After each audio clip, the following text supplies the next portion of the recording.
Welcome back to Ready, Set, Sold. I'm your host, Bryan Vogt. Thanks so much for joining us. I'm really excited to have our next guest on, and that is Mark Cowgill of Community Title. And I think I said your last name right, correct? Kögel, Cowgill. I'll take just about anything I can get. How about that? Somewhere in between Kögel and Cowgill is how it's supposed to be pronounced. It was Cowgill, so that's my mistake. I apologize. That's okay. Believe me, you're not the first nor the last. That's all right. That's not a problem. Fair enough. Anyway, we have Mark with us today talking about title, and oftentimes title is kind of the last thing that people think about, but in reality, it's the final stage. It's the critical part. This is where the buyers and sellers meet. This is where they exchange money, keys, everything. So it's a very critical part. And if that doesn't go right, well, things can happen. And Mark, you want to talk today about some things that maybe can come up or have came up, and the solution to solve them. Absolutely.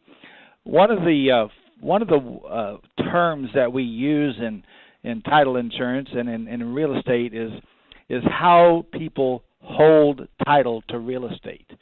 And that is important not only when somebody buys a piece of property, that's done correctly, but more importantly, when somebody sells a piece of property, if it wasn't done correctly when they bought, it can cause a problem down the road that when they go to sell. And so briefly, let me explain to you that there are three types of ways individuals can hold title to property. I won't bore you with this, but it's important that we have a little bit of separation on those types. When a husband and wife or two people or whatever buy a piece of property, they have three options. The most common one today is what's called joint tenancy.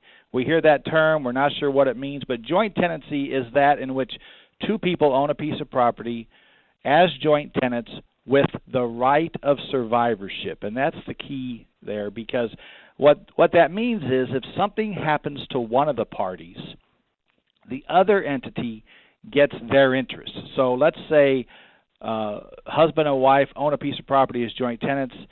One of them passes away. The surviving spouse gets that interest of the property, and it is their property to do with what they want. They can sell the property the way they have it. There's another way that is called tenants by the entirety.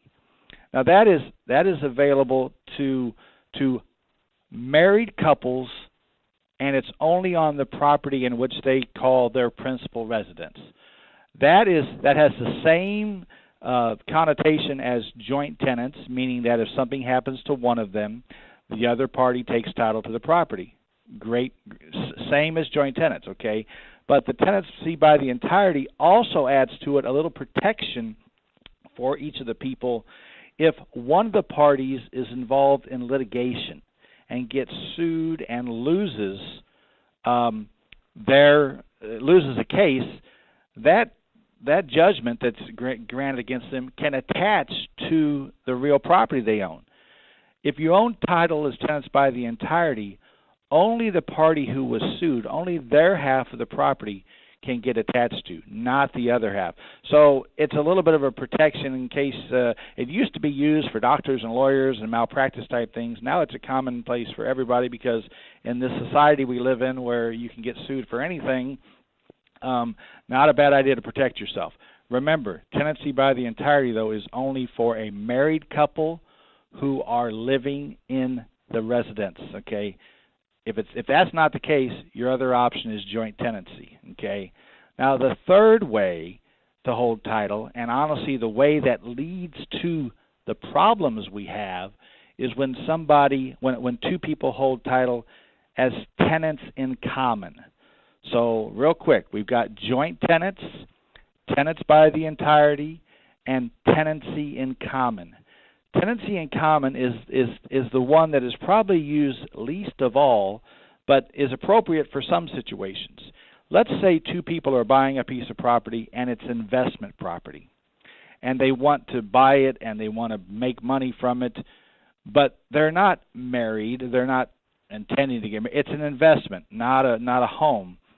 You might choose to do tenancy in common, because the difference is if something happens to one of the parties, that person's interest does not automatically go to the other person.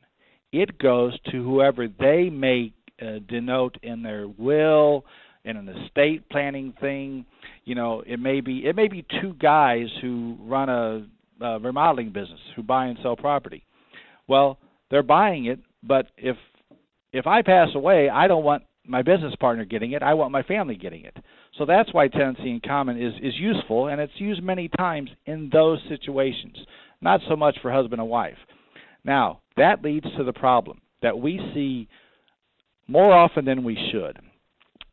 We will find a person who owns property, who's owned this property for 30 years, whose husband passed away 5 years ago, and now the widow wants to sell a piece of property. And when we do this title search, we find out that when they bought the property 30 years ago, 40 years ago, 20 years ago, they took title as tenants in common and didn't know that. They weren't aware of that. So what happens is we have to be the bearer of bad news and say, Mrs. Seller, you don't own this property by yourself. Your deceased husband's heirs own it as well. And that sometimes is not a problem. We don't see it often, but believe me, once a month or once every other month is more than enough to really upset a seller who's owned the property for 30 years, and now we're telling them we got to get somebody else's signature. That's the crux of my comments today, is make sure you know how you take title so that when you sell the property, you're good to go. That's the key.